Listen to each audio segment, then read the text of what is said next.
ہم قابل فخر ہیں کہ نبی کریم کے غلام ہیں. کیا کبھی اس غلامی کے شکرانے میں بھی 2 نفل پڑھے ہیں کہ یا اللہ تیرا شکر ہے تو نے ہمیں حضور کا غلام بنایا ہے. یاد رکھیں کہ اپنی روحانی زندگی کو آباد کریں, استغفار پڑھیں, تسبیحات کریں. حضرت عبداللہ ابن عمر رضی اللہ تعالیٰ عنہ حضرت عمر کے صاحبزادے, مکہ مکرمہ میں ان کی قبر ہے. میں نے جب انہیں پڑھا تو مجھے ان سے بڑا پیار ہو گیا, لیکن آپ کو پتہ ہے وہاں جا کے کسی شخص کا مزار تلاش کرنا یا پوچھنا ایک مشکل کام ہوتا ہے. تو ایک دفعہ میں مکہ شریف میں حاضر تھا, تو ایک گاڑی والا ڈرائیور مجھے کہنے لگا کہ مولانا میں آپ کو جانتا ہوں, مجھے آپ سے محبت ہے, ایک بات بتاؤں آپ کو. میں نے کہا بتاؤ. کہنے لگے حضرت عبداللہ ابن عمر کی قبر دیکھنی ہے. میں نے کہا یہ تو نہیں کہہ رہا, یہ کسی نے بندوبست کرایا ہے, یہ اللہ نے تیرے دل میں بات ڈالی ہے, یہ ہو گیا تو لے چل مجھے. حضرت عبداللہ ابن عمر کو نبی پاک نے فرمایا تھا راجل صالح, یہ نیک بندہ ہے, یہ متقی آدمی. حضرت عبداللہ ابن عمر رضی اللہ تعالیٰ عنہ سیدنا فاروق اعظم رضی اللہ تعالیٰ عنہ کے صاحبزادے ہیں, اور ان کی ہمشیرہ سیدہ حفصہ رضی اللہ تعالیٰ عنہ حضور کی زوجہ محترمہ. ایک دن اپنی ہمشیرہ سے کہنے لگے کہ نبی کریم صلی اللہ تعالیٰ علیہ وسلم گھر میں آئے نا, اور اگر حضور غم امت میں پریشان نہ ہوں, طبیعت کو حشاش بشاش دیکھو, تو ذرا پوچھنا تو صحیح حضور کا میرے بارے میں کیا خیال ہے, پوچھنا تو صحیح کہ کریم کی بارگاہ میں میرا کیا مقام ہے, میرے بارے میں حضور کیا فرماتے ہیں. اب بہن کو کام بتائے اور بتائے بھی بھائی, اور کوئی بہن وہ کام نہ کرے, یہ تاریخ میں ہوتا نہیں. حضرت عمر فاروق رضی اللہ تعالیٰ عنہ کی صاحبزادی ام المومنین رضی اللہ تعالیٰ عنہ فرماتی ہیں کہ میں تو بس منتظر تھی. انہوں نے تو کہا تھا نا کہ اگر تم حشاش بشاش دیکھو تو بات کرنا, لیکن حضور تشریف لائے, میری باری تھی, میرے گھر تشریف لائے, کھانا پیش کیا تو فوراً میں نے عرض کی حضور ایک بات پوچھنی تھی. تو حضور نے فرمایا پوچھئے. میں نے عرض کی حضور میرے بھائی عبداللہ ابن عمر کے بارے میں آپ کا کیا خیال ہے؟ نوجوانوں میری بات پہ غور کرنا, میرے بھائی کے بارے میں آپ کا کیا خیال ہے؟ تو نبی کریم صلی اللہ تعالی علیہ وآلہ وسلم نے میری طرف دیکھا, اور پھر حضور زیر لب تھوڑا مسکرائے. اور بریلی کے امام کہتے ہیں کہ حضور مسکرا دیتے تھے نا, تو جو بڑا دکھی ہوتا تھا وہ بھی ہنس پڑتا تھا. اب سوال پیدا ہوتا تھا کہ پھر تو اس مسکراہٹ کے لیے انتظار کرنا پڑتا ہوگا کئی مہینے کہ حضور مسکرائیں تو رونے والے ہنسیں. تو اعلیٰ حضرت فرماتے نہیں, انتظار نہیں کرنا پڑتا, یہ مسکراتے رہنا تو حضور کی عادت ہے. جس کی تسکین سے روتے ہوئے ہنس پڑے, اس تبسم کی عادت پہ لاکھوں سلام. یعنی یہ تو عادت ہے حضور کی مسکراتے رہنا, اس کے لیے انتظار نہیں کرنا پڑتا. بھائیو آپ خیال رکھیں گے, غور کریں گے. حضرت عبداللہ ابن عمر رضی اللہ تعالیٰ عنہ کے بارے میں پوچھا تو سیدہ فرماتی ہیں کہ نبی کریم صلی اللہ تعالیٰ علیہ وسلم نے زیر لب مسکرائے اور فرمایا حفصہ تیرا بھائی ہے تو اچھا, لیکن میں نے سنا ہے کہ عشاء کی نماز پڑھتا ہے تو فجر تک سویا ہی رہتا ہے. او نوجوانوں, 10 بجے تک سونے کی بات نہیں ہوئی, 9 بجے تک سونے کی بات نہیں ہوئی, 11 بجے اٹھنے کی بات نہیں. حضور فرمانے لگے میں نے سنا ہے کہ عشاء کی نماز پڑھ کے سو جاتا ہے اور فجر تک سویا ہی رہتا ہے, اسے چاہیے کہ تہجد کے وقت اٹھا کرے, اللہ کی بارگاہ میں حاضر ہوا کرے, آہوزاری کرے, سجدے کرے, عبادت کرے. اٹھتا ہے اور فجر میں جا کے اٹھتا ہے. حضرت جناب حفصہ رضی اللہ تعالیٰ عنہ کہتی ہے میں نے جناب عبداللہ ابن عمر کو پیغام دیا اور میں نے کہا میرے جوان بھائی سون. نبی پاک نے فرمایا ہے تو اچھا, پر تہجد میں نہیں اٹھتا, نفل نہیں پڑھتا. او میری ملت کے جوانوں, مزہ نہیں آ جاتا جب ساری دنیا سوئی ہو, ساری دنیا, اور بستر بھی گرم ہو اور نیند بھی پورا غلبہ کر رہی ہو, اور اچانک گھنٹی بجے دماغ میں, آنکھ کھلے, گھڑی پہ نظر پڑے, 3:30 4 بجے کا پیغام گھڑی بتائے, اور کوئی چڑھتی جوانی والا اٹھ کے وضو کرے, اور جب وہ مصلی کھول کے بچھائے تو مدینے والے محبوب کہتے ہیں کہ ہر نماز پہ رب ثواب دیتا ہے، اور جو اٹھ کے تہجد کی نماز پڑھے اسے دیکھ کے تو رب مسکراتا ہے، جو اس کی شان کے لائق ہے، جو اس کی شان کے لائق، وہ مسکراتا ہے، خوش ہوتا ہے کہ میرا بندہ تہجد میں اٹھ گیا، وہ مسکراتا ہے۔ کاش ہماری صبحیں کبھی اپنے مالک کے نام ہو جائیں، کاش کہ صبح حضرت ابو الحسن رحمت اللہ تعالیٰ علیہ حضرت معاذ ابن جبل رضی اللہ تعالیٰ عنہ کے پاس بیٹھا کرتے تھے، فرماتے ہیں ان سے جو پیار بڑھا تو پھر میرا مصلی سے بھی بڑھ گیا۔ تابعی ہیں، فرماتے ہیں صحابی رسول سے محبت ہوئی تو ذکر سے بھی ہو گئی، پھر درود شریف سے بھی ہو گئی، محبت ان سے بڑھی تو پھر اللہ نے مسجد کا پیار بھی بڑھا دیا۔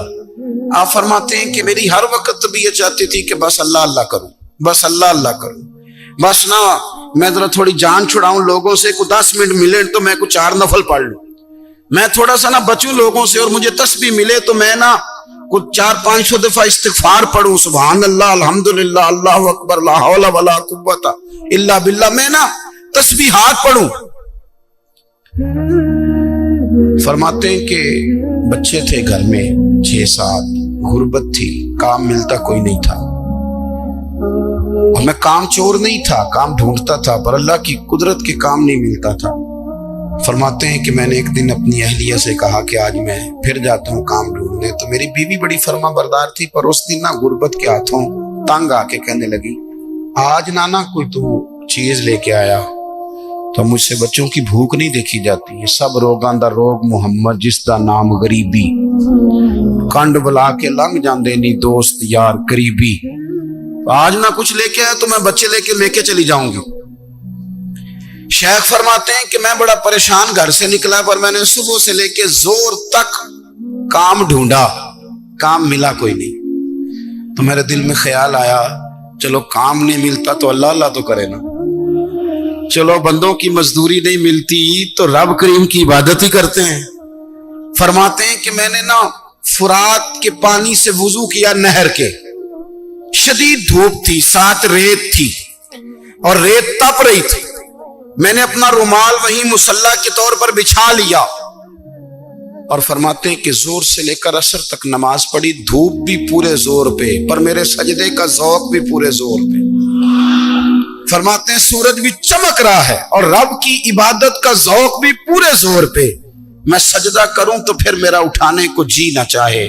میرے استاد لکھا کرتے تھے، یہ ان کا شعر ہے، وہ کہا کرتے تھے مجھے سوز دے، مجھے ساز دے، اور مجھے نیم شب کا نیاز دے، دم سجدہ خود کو میں توڑ دوں، مجھے ایسا ذوق نماز دے، اور میں تیری بہار کا پھول ہوں، میں کھلا بھی ہوں تو تیرے لیے، مجھے میری شاخ سے توڑ لے، مجھے اپنی زلف کا ناز دے۔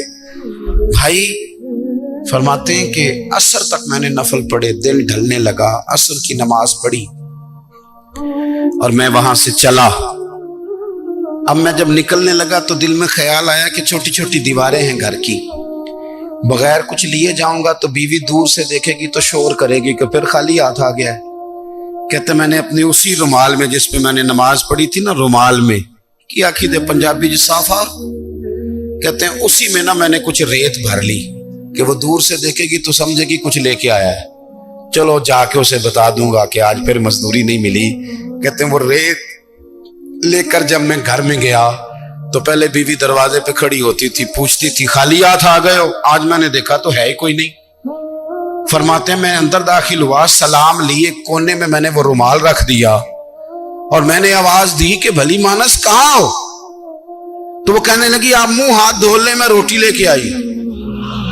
میں نے کہا روٹی کہاں سے آ گئی؟ یہاں تو کئی دنوں کے فاقے، تو کئی دنوں کی غربت ہے، یہاں تو اس گھر میں تو فقیری ہے۔ فرماتے ہیں کہ وہ روٹی لے کے آئی اور اس وقت کی جو موجودہ نعمتیں تھی، سمجھ لیں سلاد، اچار، ہر چیز ساتھ لائی۔ میں نے کہا کہ بچے کہاں گئے؟ کہنے لگی وہ کھانا کھا کے کھیلنے گئے، آپ کھانا کھا لیں آ جاتے۔ کھانا اس نے چن دیا۔ میں نے حیرت انگیز لہجے میں ساری نعمتیں اپنے دسترخوان پہ دیکھ کر کے بیوی سے پوچھا یہ کہاں سے آیا کھانا؟ بچوں کو تو نے کہاں سے کھانا کھلایا؟ یہ سارا کچھ کیسا ہے؟ کہنے لگی پتہ نہیں آج آپ کس کریم کی مزدوری کرنے چلے گئے تھے، پتہ نہیں کس کریم کی، میرے گھر میں تو اتنی نعمتیں آئی ہیں کہ مجھ سے سنبھالی نہیں جا رہی، اتنا اناج ہے، اتنا گندم ہے، کس کریم کے دروازے آج چلے گئے تھے؟ یہ کہتے کہتے وہ اٹھی اور اٹھ کر کے کہنے لگی پہلے ہی بڑا کچھ آیا تھا، اب کیا لے آئے ہو؟ اور جا کر کے نا اس نے وہ ریت والا رومال کھولا، کہنے لگے میں تو لے کے آیا تھا ریت، تو میرے رب نے اسے بھی سونے اور ہیرے بنا دیا تھا۔ جب آپ کی توجہ اللہ کی جانب، میرے نبی پاک صلی اللہ تعالی علیہ وسلم نے فرمایا ہر چیز اپنے رب سے مانگ، ہر چیز مانگ، ہر چیز مانگ۔ یا رسول اللہ کیا کچھ؟ میرے محبوب نے فرمایا تیرے گھر میں نمک بھی ختم ہو جائے تو وہ بھی اپنے رب سے مانگا کر، تو مانگنا وہ تجھے دے گا، تو اس کی بارگاہ میں کشکول طلب دراز تو کرنا۔ اور ترمذی شریف میں عجیب لفظ ہے، رسول کائنات نے فرمایا، رب کریم فرماتا ہے جب میرا بندہ ہاتھ اٹھاتا ہے نا تو مجھے حیا آتی ہے کہ میں خالی کیسے لوٹا دوں اس کے۔ اتنے بڑے بادشاہ کی بارگاہ میں دعا کی بڑی طاقت ہے۔ میرے نبی پاک نے فرمایا دعا مومن کا ہتھیار ہے، دعا مومن کا، دعا مومن کا۔ حضور نے فرمایا تقدیر کو سوائے دعا کے کوئی چیز نہیں بدل سکتی، دعا مومن کا ہتھیار ہے، یہ کافر کے پاس کوئی نہیں، یہ ہتھیار ہے مومن کا۔ اللہ کرے آپ کو سمجھ آئے، پھر سنیں، کئی بار کہہ چکا ہوں، یہ ہتھیار ہے۔ کافر کے مقابلے میں جو تیرے پاس سب سے بڑا ہتھیار ہے وہ دعا ہے۔ دعائیں کرانی چھوڑ دی، کرنی چھوڑ دی، لینی چھوڑ دی۔ حضرت سیدنا انس بن مالک رضی اللہ تعالیٰ عنہ فرمایا کرتے تھے میں نے وہ رنگ دیکھا ہے جب حضور دعا مانگتے تھے اور حضور کی مقدس آنکھوں میں آنسو بھی ساتھ ہی بہا کرتے تھے، میں نے وہ انداز دیکھا ہے۔ بھائی اپنا مصلی کا، عبادت کا، وظائف کا، اللہ اللہ کا سلسلہ اس کو مضبوط کرے، اپنی دعاؤں کے تعلق کو مضبوط کرے۔ دعائیں بڑے انقلاب برپا کر دیتی ہیں۔ ہم تھوڑے تھوڑے نا جب سے خشک ہوئے ہیں نا، خشک، اور میری تو جماعت ہی صوفیاء کی جماعت تھی، ہم تو داتا علی اجمیری کی جماعت سے، ہم تو خواجہ اجمیری کی جماعت سے، ہم تو شیخ احمد فاروق سرہندی کی جماعت سے، ہم تو صوفیاء کی جماعت۔ ہماری جماعت نے بھی وہ تعلق جو ہمارے بزرگوں نے بنایا تھا۔ بزرگ اللہ کے قریب کیسے جاتا ہے؟ تو ہمارے یہاں نا بہت سارے لوگ کہتے ہیں جی نظر ہو گئی تو کام ہو گیا۔ بھائی جو بخاری مسلم میں طریقہ ہے نا اللہ کا قرب پانے کا، وہ تو نفل ہے۔ نبی کریم علیہ السلام نے فرمایا بندہ نفلوں کے ذریعے رب کے قریب جاتا ہے، اور اتنا قریب جاتا ہے کہ پھر اللہ اس کی زبان بن جاتا ہے۔ حضور صلی اللہ تعالی علیہ وسلم نے بات کو نا 2 جملوں میں بند کر دیا، فرمایا جنت میں رب نے تمہارے لیے وہ نعمتیں تیار کی ہیں نہ کسی آنکھ نے دیکھی، نہ کسی کان نے سنی، نہ کسی دل میں کبھی خیال بھی گزرا ہوگا کہ رب یہ بھی عطا کرے گا۔ لیکن حضور کیا فرماتے ہیں؟ نبی پاک صلی اللہ علیہ وسلم فرماتے ہیں جنتی بھی ایک بات پہ حسرت کریں گے، حالانکہ وہاں کوئی کمی نہیں، کوئی کمزوری نہیں، پر جنتی بھی حسرت کریں گے، کہیں گے ہائے کاش، حسرت کریں گے۔ یا رسول اللہ کس بات پر؟ تو حضور فرمانے لگے وہ وقت جو دنیا میں ان سے ضائع ہو گیا، خدا کا ذکر نہیں کر سکے، درود نہیں پڑھ سکے، جو وقت ضائع ہو گیا اس وقت پر جنتی بھی جنت میں جا کے حسرت کریں گے کہ یار یہ کیوں ضائع کیا۔ دیکھیں دنیا میں نا سب سے بندہ سمجھدار وہ ہے جسے اپنا وقت مینج کرنا ہو۔ ہم کیا کرتے ہیں، ایک چیز کو گلے لگا کے باقی کاموں سے بھی رہ جاتے ہیں۔ آج کل مجھے کاروباری ٹینشن ہے لہذا نمازیں بھی گئیں، آج کل مجھے کاروباری ٹینشن ہے لہذا ابا جی کی خدمت بھی گئی، آج کل مجھے کاروباری ٹینشن ہے لہذا حقوق العباد بھی گئے، چونکہ کاروباری ٹینشن ہے تو لہذا کسی سے ہنس کے مسکرا کے بات کرنے والی جو نیکی تھی وہ بھی گئی۔ ایک ٹینشن آئی ہے نا تو آپ نے سارا کچھ اسی کھاتے لگا دیا ہے، وہ تو آتی رہے گی۔ نبی پاک صلی اللہ علیہ وسلم نے 23 سالوں میں انقلاب برپا کیا۔ آپ دیکھ لیں کون سا ایسا موقع ہے جہاں سکون سے کسی نے بیٹھنے دیا؟ کبھی کافر بدر میں آ گئے، کبھی احد میں آ گئے، کہیں خندق میں آ گئے، کہیں خیبر میں آ گئے۔ وہ معاملہ اپنی جگہ پہ تھا تو یہاں مدینے میں یہودیوں کی سازشیں شروع ہو گئیں۔ وہ اپنے مقام پر ایک معاملہ تھا تو منافقین اندر تھے، وہ الگ سے عبداللہ بن ابی سلول کا گروپ الگ سے سازشیں کرتا تھا۔ پر ان ساری پریشانیوں کے باوجود اور جو نجی اور ذاتی دکھ تھے وہ بھی اپنی جگہ پہ قائم۔ کبھی حضرت ختیجہ وصال کر گئی، کبھی حضور کی بڑی شہزادی کا وصال ہو گیا، حضور بدر کی فتح کر کے آ رہے تھے تو حضرت عثمان غنی نبی پاک کی شہزادی کو دفن کر کے آ رہے تھے، تدفین ہو رہی تھی۔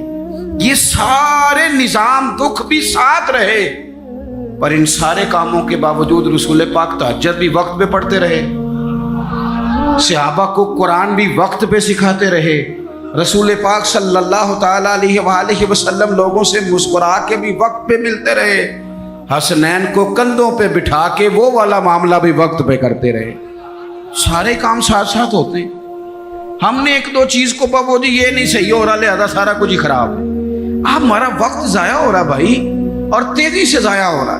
ہم بڑے قیمتی ہیں، اپنے آپ کو قیمتی سمجھیں۔ آپ دیکھیں نا، ہمارے صوفیاء کہتے ہیں کہ وہ بار کچھ پہچاننا، اللہ کی معرفت حاصل کرنا، آگے بڑھنا، یہ تو دور کی باتیں۔ سب سے پہلا کام یہ ہے کہ من عرف نفسہ، اپنے آپ کو تو پہچاننا۔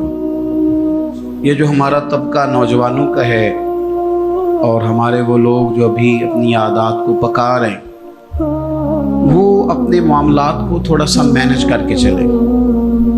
اگر آپ سارا دن فارغ رہیں گے تو کچھ نفس کی لذات بڑھ جائیں گی، چیزوں کو مینج نہیں کریں گے تو جو لوگ گھر میں سارا دن لیٹے رہتے ہیں ان کی فرمائشیں بھی بڑھ جاتی ہیں۔ کبھی ان کا صبح کے ناشتے میں پائے کھانے کو دل کر آتا ہے، دوپہر میں کچھ فارغ ہیں تو وہ کہتے ہیں پکوڑے نکل آئیں تو تب بھی ذرا اچھا ہی رہے گا، پھر وہ تھوڑی دیر کے بعد یہ بھی فرمائش کرتے ہیں کہ شام کا وقت ہے تو چلو میٹھے میں بھی کوئی دو ایک ڈشیں بن جائیں تو اچھا ہوتا تھا۔ تو یہ مصروفیت پھر انہیں نا اگلے کچھ مہینوں میں ڈاکٹر کے پاس لے جاتی ہے، یہ والی مصروفیات۔ چونکہ آپ نے چیزوں کو مینج نہیں کیا، وقت کا تعین نہیں کیا۔ جو لوگ پابندی سے فجر کی نماز پڑھنے کے عادی ہوں، پابندی سے، وہ ذہن بنا لیں کہ آپ 2-3 دن اگر آپ نے پابندی سے الارم لگایا نا کہ مجھے 3:45 اٹھنا ہے، تو میرا خیال ہے کہ 3 یا 4 دن الارم بجے گا، 5ویں دن آپ خود بخود جاگ جائیں گے۔ اور فجر کے بعد جب آپ واک کر کے لوٹیں اور پھر آپ کا خیال ہو کہ میں نے کچھ تلاوت بھی کرنی، آپ کا تعین ہو وقت کا، اور یہ رواج آپ کی وجہ سے بچوں میں منتقل ہوگا، آپ کی وجہ سے۔ ہمارے استاد فرمایا کرتے تھے میرا پاس چلے ہو تو میں طالب علموں کو ہفتے میں ایک چھٹی نہ دوں۔ لوگ ذرا تھوڑے سے پریشان ہوتے ہیں کہ بھائی استاد جی مطلب کہتے ہیں کہ ہفتے بعد بھی چھٹی نہ ہو، حالانکہ چھٹی تو ہونی چاہیے۔ وہ کیا فرماتے تھے؟ وہ کہتے تھے جس دن چھٹی ہوتی ہے شیڈول خراب ہو جاتا ہے، بچوں کا اگلے دن بھی مدرسے آنے کو دل نہیں کرتا۔ اور یہ بات ہم نے بعد میں دیکھی، اس کا تجربہ کیا کہ روٹین میں جو نظام چل رہا ہوتا ہے اس میں جب ایک دن کی بھی آپ بریک لگاتے ہیں تو اس سے اگلے دن کا ماحول خراب ہوتا ہے۔ دیکھیں کچھ لوگوں کے پاس دولت ہوتی ہے، کچھ کے پاس نہیں ہوتی، کچھ کے پاس اللہ تبارک و تعالیٰ کی دی ہوئی وسعت ہوتی ہے، کچھ کے پاس نہیں ہوتی۔ وقت ایک ایسی نعمت ہے جو اللہ نے سب کو عطا کی ہے، اگر اس کو ہمیں مینج کرنا آ جائے، طے کرنا آ جائے، تو ہم نے ایسے لوگوں کو دیکھا جنہوں نے بڑے بڑے کارنامے سر انجام دیے۔ حضرت عمر بن عبدالعزیز رحمۃ اللہ علیہ کی عمر 39 سال ہوئی ہے، پوری 40 سال نہیں۔ ہمارے ہاں 39 سال کا ابھی نوجوان ہوتا ہے، ہاں وہ بابا کہیں تو ناراض ہو جاتا ہے۔ 39 سال عمر، 39 سال عمر مبارک تھی جس میں انہوں نے روز 5 سپارے قرآن پاک بھی پڑھ لیا، کئی لاکھ بار درود شریف بھی پڑھ لیا۔ انہوں نے اپنے پورے عہد حکومت میں بڑے بڑے سرائے قائم کیے، بڑی بڑی مساجد بنائیں۔ جو پچھلے بادشاہ ان سے پہلے گزرنے والے عدل نہیں کرتے تھے وہ ساری خرابیاں دور کر کے انہوں نے عدل بھی کر دیا۔ ان 39 سالوں میں یہ وہ حسین شخص ہے پھر اس نے اتنا کام کیا کہ اسے رسول پاک کی بارگاہ سے سلام بھی آیا۔ اتنے بڑے کام کر کے وہ 39 سالوں میں اللہ کے حضور بھی حاضر ہو گئے، اور صدیاں بیت گئیں۔ خطیب ممبروں پہ بیٹھ کے ان کی تعریفیں کرتے ہیں، ان کی مثالیں دی جاتی ہیں، ان کے تذکرے کیے جاتے ہیں، ان کے احوال بیان کیے جاتے ہیں۔ وجہ کیا تھی؟ وقت نہیں ضائع کیا، ٹائم نہیں ضائع کیا۔ آپ یقین کریں اتنا وقت ہے ہمارے پاس، اتنا وقت ہے، فلانی چیز کا بھی ہمیں پتہ ہے، فلانی چیز کا۔ حضرت بابا فرید الدین گنج شکر رحمۃ اللہ تعالی علیہ، آپ دلی میں رہتے تھے اپنے مرشد شیخ قطب الدین بختیار کاکی کی بارگاہ میں۔ تو ایک بندہ دور سے کہیں آیا تو اس نے بابا صاحب سے کہا فلانے محلے جانا ہے، فرمانے لگے مجھے نہیں پتا اس کا۔ وہ کہنے لگا آپ دلی میں نئے آئے ہیں؟ فرمایا نہیں، سالوں بیت گئے۔ تو کہا پھر آپ کو اس محلے کا نہیں پتہ؟ کہنے لگے 2 گلیوں کا پتہ ہے، ایک کتب کے گھر جاتی ہے، دوسری واپس آتی ہے، تیسری کا نہیں پتہ۔ وہ تو فارغ لوگ ہیں جو گھومیں گے، ادھر جائیں گے ادھر جائیں گے، ہماری تو جو ڈیوٹی ہے ہم ڈیوٹی کر رہے ہیں۔ اپنی زندگی میں اوقات کا اتنا ضیاع ہے، اتنا ضیاع ہے، اتنا ضیاع، حد ہو گئی۔ ہمارے بزرگوں نے جو اب وہ کتابیں لکھ گئے جو ہم سے پڑھی نہیں جاتی، اتنی اتنی بڑی ہیں، لوگ پڑھ نہیں پاتے ساری زندگی میں۔ اعلیٰ حضرت فاضل بریلوی نے 1000 کتاب لکھی ہے، اور ایسے نہیں لکھ دی کہ 4 کتابیں رکھی تو 5ویں اس میں سے نکل آئی، ایسے نہیں، بلکہ انہوں نے ایک کتاب لکھی ہے جس کو کھولا جائے تو کئی کئی جلدوں میں کتابیں بنتی۔